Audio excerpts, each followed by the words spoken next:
Bonjour les amis, bienvenue sur cette nouvelle vidéo sur Monte ton calibre. Aujourd'hui, on va vous parler de la dernière Spinnaker, la Spinnaker qui sort aujourd'hui, enfin elle est dévoilée aujourd'hui.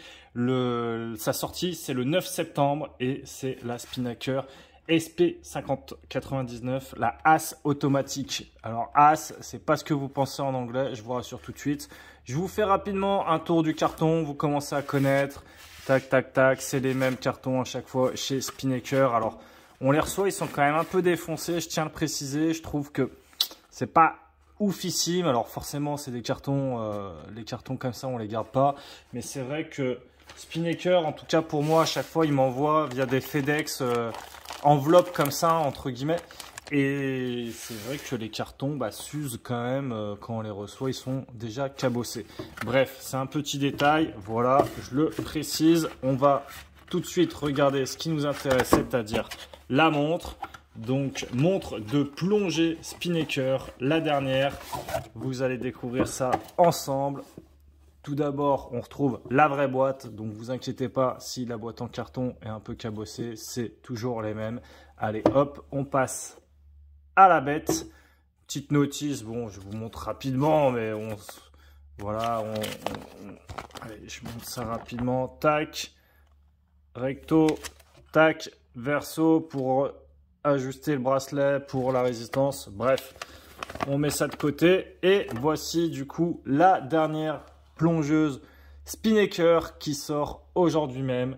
Donc celle-ci, c'est la référence SP5099 et c'est la As automatique. Comme d'habitude, je vous mets le lien en description si vous voulez avoir plus d'informations ou si vous voulez acheter cette montre. D'ailleurs, en termes de prix, je vous fais un petit zoom.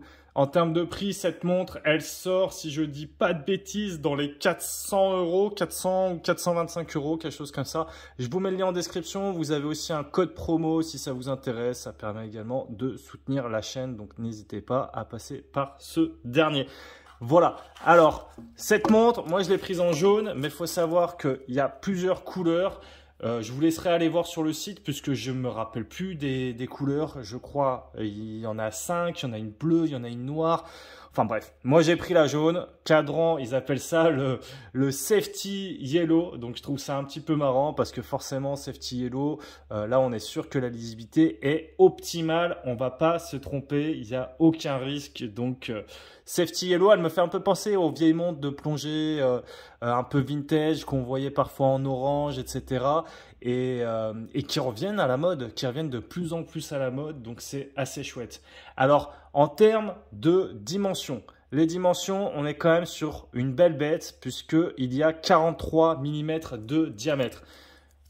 Moi, je vous rappelle que j'ai un poignet de 17 cm, donc c'est vrai que c'est un petit peu gros pour moi, vous le voyez. Je continue sur les dimensions, je vais vous parler de l'épaisseur. L'épaisseur, alors elle est annoncée sur la fiche produit de Spinnaker à 16 mm. Moi, j'ai plus du 15,2, 15,5, quelque chose comme ça avec mon outil de mesure. Et l'entrecorne fait, elle, 22 mm. Donc, tout d'abord, ce cadran, il mérite qu'on s'attarde dessus. C'est vraiment hyper sympa. Moi, j'adore ce cadran. Je le trouve très réussi. Déjà, il y a plusieurs petits détails. Le premier que j'aime beaucoup, c'est le changement de couleur sur les aiguilles. Donc là, vous voyez l'aiguille des heures à sa périphérie et son contour noir. L'aiguille des minutes est en bleu. Donc, il y a déjà un petit changement à ce niveau-là. Ensuite, moi, j'aime beaucoup sur ce cadran, c'est ce relief. Vous voyez que le centre du cadran n'est pas à la même hauteur que le reste. Donc, ça fait un peu comme s'il y avait un sous-cadran dans le cadran. Je trouve ça assez sympa. Ça fait une petite marche comme ça. Voilà, et je vous laisse admirer. Et je trouve ça hyper bien vu. Je trouve, voilà, c'est un petit détail. C'est pas grand-chose, mais ça fait tout de suite une petite profondeur dans le cadran qui est très sympa. J'aime beaucoup également, c'est ce réo, vous voyez, qui vient remonter petit à petit. Donc ça, c'est chouette. Et enfin, il y a les index qui sont, eux, encastrés dans ce réo. Donc vous voyez, à chaque index, il vient s'encastrer dans le réo. Et pareil, c'est un petit détail que j'admire beaucoup. Là également, alors comme par hasard, l'aiguille tombe au niveau de la date. Mais si je vous décale rapidement l'aiguille. Hop. Vous voyez l'aiguille. Vous voyez le guichet de date. Pareil, il est encastré et il a un petit peu... il vient un petit peu sur ce sous-cadran, enfin sur cette marche. Et il est de couleur jaune, ce qui permet de se fondre parfaitement avec le reste du cadran. Donc, très belle montre de plongée. Je pense que vous avez peut-être vu un détail qui ne vous aura pas échappé. Vous me direz, mais peut-être que certains l'ont vu. C'est effectivement, il y a une lunette compte à rebours. Donc, elle va dans les deux sens. Vous voyez ici, 10, 20, 30, 40, 50, etc. Mais elle va également dans l'autre sens. Je peux partir à 50, 40, 30, 20, 10. Donc, pour faire le compte à rebours. Voilà, vous me direz ce que vous en pensez dans les commentaires. Je vous laisse aller voir les autres coloris si jamais ça vous intéresse. On retrouve donc le logo Spinnaker à midi. On retrouve la mention automatique 100 mètres, 300, enfin 100 feet, pardon, 1000 feet, pardon, 300 mètres, donc 1000 feet ou 300 mètres, 30 atmosphères. On a un double index à midi, donc ce sont des index appliqués qui sont quand même assez bien faits. Je trouve ça assez chouette, franchement, comme montre. Donc, qu'est-ce qu'on peut dire de plus? Il y a un verre saphir. Il y a également la couronne qui est ici, qui est, elle, logotée.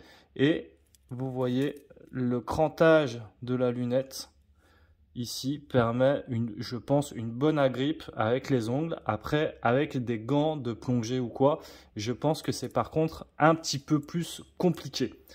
On va passer maintenant aux choses qui m'ont un petit peu moins plu sur cette montre, parce que même si j'aime beaucoup de choses, il y a quelques points ici qui sont un petit peu plus négatifs.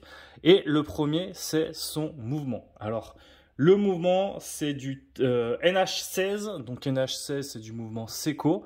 Et vous voyez ici, je suis en position 2. Je peux venir changer l'heure. Par contre, il n'y a pas de stop seconde. Donc ça, déjà, c'est pas top. Première chose. Deuxième chose, je vais me mettre ici pour éviter les accidents. Si je viens rétrograder un petit peu mon aiguille des minutes, regardez l'aiguille des secondes. Hop, elle avance. Donc ça, je suis désolé, mais c'est pas à regarder. Tac, hop, et après elle se remet. C'est pas oufissime, je suis désolé. Une montre à 400, 425 €. Moi, j'en attends un petit peu plus, donc je suis un petit peu déçu par rapport à ce mouvement. Je suis désolé.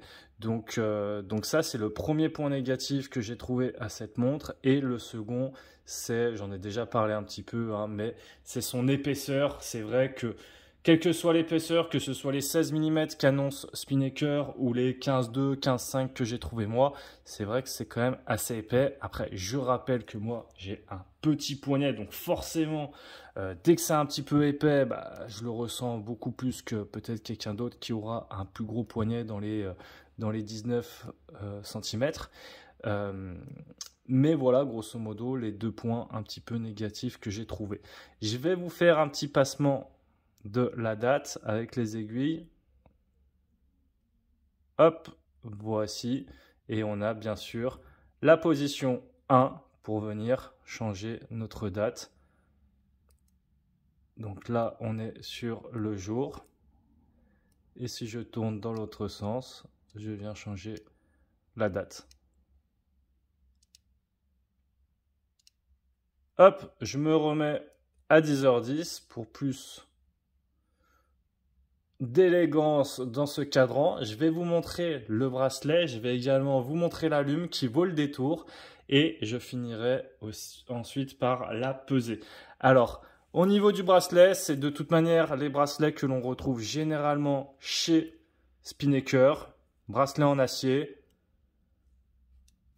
Moi, je les trouve assez sympas, franchement. C'est pas les bracelets du siècle, hein. On va pas survendre le truc, mais franchement, pour cette gamme de prix, moi, les bracelets, je les trouve vraiment chouettes. Donc ça, là-dessus, pas vraiment de soucis à avoir. J'en profite également pour vous montrer le fond de boîte, qui est un fond de boîte vissé. Donc je rappelle, étanche à 300 mètres d'étanchéité. Donc ça, c'est vraiment pas mal. On va finir sur la pesée. Et juste avant la pesée, je vais vous montrer donc la Luminova de cette montre. Alors, tout d'abord, la pesée, cette montre fait 183 grammes.